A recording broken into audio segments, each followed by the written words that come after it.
Hello and welcome back to the Disney Frog series. Today's frog is going to be inspired by the Mad Hatter from Alice in Wonderland.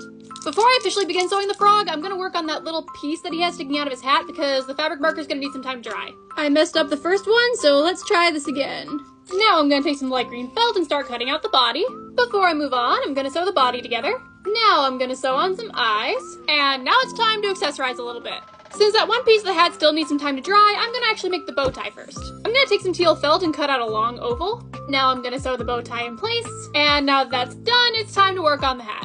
I'm going to take this slightly darker shade of green felt to cut out the hat. And I got to remember that this is the Mad Hatter, so it's going to be bigger than my usual top hats. Now I'm going to sew the hat together. And now I'm going to sew the hat in place. Now I'm going to take my darkest shade of green felt and sew a band around the hat. And finally, I'm going to sew on that little piece that I painted earlier. Alright, now it's time to sew the whole thing together. So I'm not gonna lie, it's a little tricky sewing around the hat because it's so large, but the end result is gonna be so freaking worth it. Alright, time to flip them.